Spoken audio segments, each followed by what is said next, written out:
Hey everyone, thank you for your support and watching this SAT training. You are in arguably the most important rooms, so good luck with that pressure as your students all have college reportable scores for this test.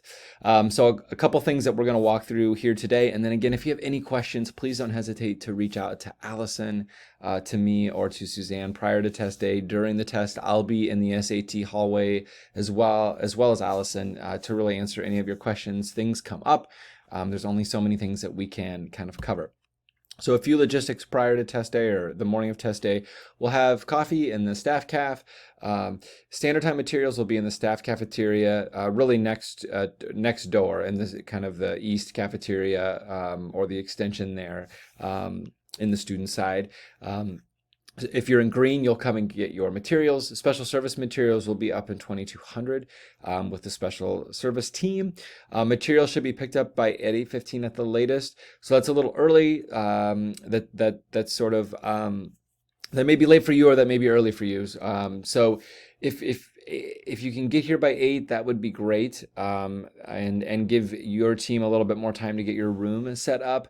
Certainly, if you get here super early and want to come get them at 7:45 or 7:30, great. Again, flex your 8-hour day, whatever time you get here on that day, in terms of how your afternoon plays out. So once you get your materials, you and your team will kind of assemble in that testing room. If you can, make sure your desks are all facing the clock and the whiteboard. Hopefully some of this has been done for you prior to test day. We'll have sent a reminder to all of our staff for their 7th or 8th period or the last period of the day, those students to sort of set up those rows for you the day prior to test day. But sometimes that can't happen or doesn't happen. So again, make sure desks are in those rows facing the clock and whiteboard if possible. Rooms should be ready to accept students by 8:45. You can do so earlier if you want. Once your room is ready to start having students check in, go for it. And then there's information on your cheat sheet that will need to be up on the board. Obviously, when your breaks are, the sections, our school's AI code, your room code, etc. One of the first things you should do when you all get in the room is just make sure you've all signed that SAT testing agreement, which basically just says you're not breaking any rules, that you've been trained, that you are not giving answers, that you aren't being paid for SAT prep, that you haven't had access to the materials, that your kid's not taking the SAT this day, etc. Before testing, you can start pre-administrative procedures once all students have arrived, or really within a few minutes of your scheduled start time. Students can continue to come in during the pre-administration. So until one of you says, now you may begin for section 1, kids can enter your space. For the SAT, and it is their home school, so a couple of things at play here. This is more so than the other two tests where we want to make sure the right kid is sitting for the right test and is them, because it is, again, it can be a college reportable score. So if you want to check IDs, I think that's probably a fair thing. If a kid forgot, look them up in PowerSchool, grab one of us. If you recognize the kid, they don't need to show you their ID. So if they're a current student, former student, you know Andy Young is Andy Young, great. As they're coming in, one of you could be checking them off, putting the P for present, A for absence, and doing the attendance piece. The other person can be escorting them sort of over to their assigned seat. College Board's explicit that kids cannot choose their own seat. So I think a good rule of thumb or practice is that the answer sheets are already pre-labeled, and so maybe they're strung out throughout the room in their rows. And so as a student checks in, they give you their name, and then you take them to their desk, which already has their answer sheet and their label on it.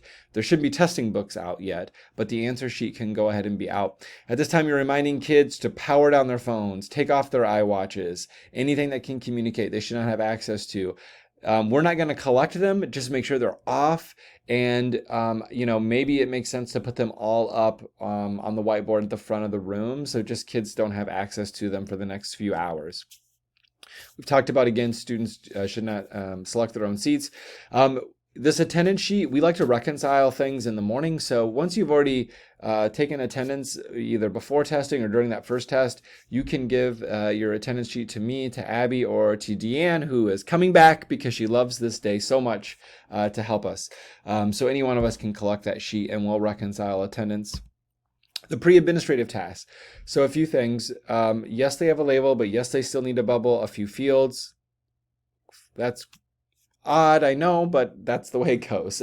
So College Board has said that that's a requirement. It should be relatively fast and seamless. We're not doing any of the 3 pages of other pre-administrative tasks like academic background, etc. We're skipping all of that. Becky is asking that students do not bubble in. We're actually not even giving you the university IDs. This is the second year in a row because of your score, because of the nuance of each university and their policies changing. We are telling kids, do not send your scores yet. Your score and the university's policy, whether they're test optional, test blind, etc., really do matter in terms of the kids' admission. And so Becky's recommendation at this point is not to do that part and have the kids send their scores as a result of this test. Students that get free score sends can do that at a later date should they want to do that as part of the fee waiver program. So there's 2 main reminders about the pre-bubbling. One, their ID number is not their Vernon Hills ID number. It is their state ID number, which is located on their answer label in the upper left-hand corner. It's that 9-digit number. It was the same number they used on the 5 Essential survey a few weeks ago. They should not bubble in some random barcode on their answer label or the Vernon Hills ID. It's got to be their state ID. The other thing, just a reminder, students' name and gender on their label is whatever the state of Illinois has. It may not be the name or gender that they use with you in class, or that you know them by, or that's in PowerSchool. Please be sensitive to that. Please understand that. Our recommendation, and we'll have some counselors and social workers give kids a heads up that may impact them, is that they bubble in whatever is on their label. The last thing that we want for a kid is to have duplicate College Board accounts heading into AP testing, heading into college application season for them next year. It becomes a nightmare for students to reconcile that. And so it is much easier to call College Board as a family and say, hey, we have a legal name change. We have updated this with our state, well, fill in the blank. That is easier than trying to work with College Board to merge duplicate accounts. And unfortunately, we can't do that on behalf of the student. It's got to be them. So this will, while I understand the sensitivity and frustration from the student or whatever may arise as a result of that, it just makes things easier for them over the next couple of years if they use what's on their label. The pre-administrative tasks on the back, again, we're skipping most things other than the essentials, which the essentials are the form code, the test ID, the serial booklet number, and then their testing room code. The certification statement for the SAT happens after the first section of the test. It is not when you're bubbling in all of the other things during the pre-administration. Please make sure that you see that, read that. It's right in your script after the first section. Students can print their name. They don't have to use cursive anymore, but it's essential to score the test. The one last thing I want to know, this test book serial number is on the front of their testing booklet, and it's unique to them. For the other pieces of information, the form code and the test ID, those are on the back of the testing booklet. Let's see here. So obviously, as you're passing out those testing booklets, you're doing so in that snaking serpentine pattern up and down the rows, and you are noting their serial book number. You're not writing down their names. You're just writing down the serial number of those testing booklets. Again, it would have been what the student just bubbled in here in part C for the testing book number. During testing, the pre-testing script starts a little earlier. This is an abbreviated packet that Suzanne's created or Allison's created for you, so you don't have all 500 pages. The actual testing script begins on page 21. You're going to record your start and stop times. The certification statement, again, is after section 1. We've already talked about bringing us your attendance sheet as testing gets going or just prior. The other thing is during testing, only one of you needs to be in the room. So I would highly encourage you during material distribution and collection and potentially even during the breaks to have multiple people around. But during the testing, only one of you needs to be physically in the room.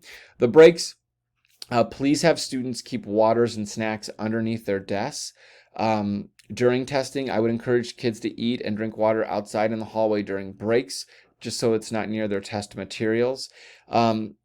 Please be active during breaks. So it's true that you can't leave materials or students in the testing room alone, but be in the doorway. Scoop. If you see kids that are coming back from break or just milling about in the hallway, bring them back into your room.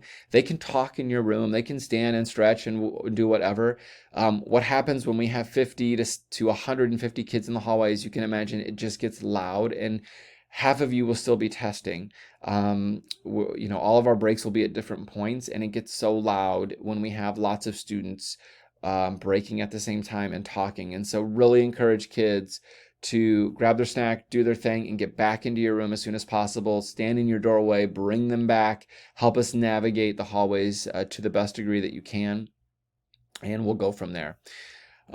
Irregularities, document the event. So whether it's the cell phone, filling in answers after the fact, some other form of weird thing that happens to the student. They fill in their responses in the wrong part of their answer sheet, whatever.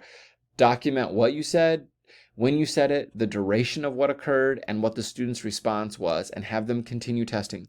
We want to address this in the least disruptive manner as possible, and we will deal with it in between sections. So at that point, you'd want to find me in the hallway and say, hey, here's what occurred. What do you want to do? You don't want to make a scene. If it's a cheating thing, especially, don't get into a back and forth in the middle of the test. Address it, address what you see, address the student's response, document it on scratch paper, and then you and I will work through the irregularity after the test, and we'll address the issue with the kid in between sections. If it's a fire alarm, good Lord, just document how many minutes into the test the students have had, have them shut their testing booklet, and obviously get the heck out of the room following whatever is at your door in terms of how you exit the building safely. We'll bring attendance sheets back to you to make sure we've reconciled attendance, and then we'll go from there. And at that point, I'll probably need some sort of oxygen or sedation to get through the day. But nevertheless, we'll figure that one out together. Again, all your irregularities will be completed with me.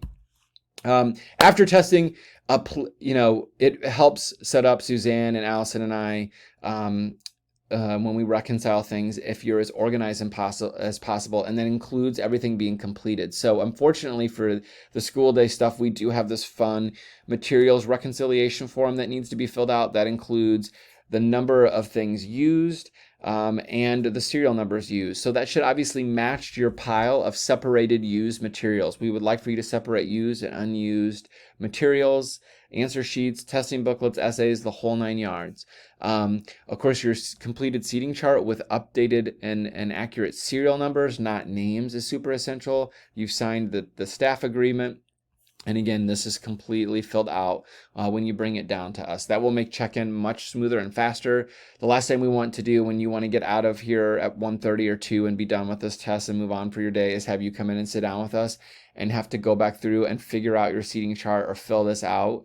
It's stressful. It's not what any of us want to be doing, and it just takes more time for the adults in the room. So if you have any questions about this, please, of course, don't hesitate to ask me or Suzanne or Allison during or after the test. We will collect in 1516 and as organized and fast as possible. Again, this is a big day for a lot of juniors. While many of them have taken this test already or will take it multiple times, others haven't. And so we really appreciate your attention to detail and making this seamless for our students and just for helping us on this day. So let us know if you have any questions. Thank you so much.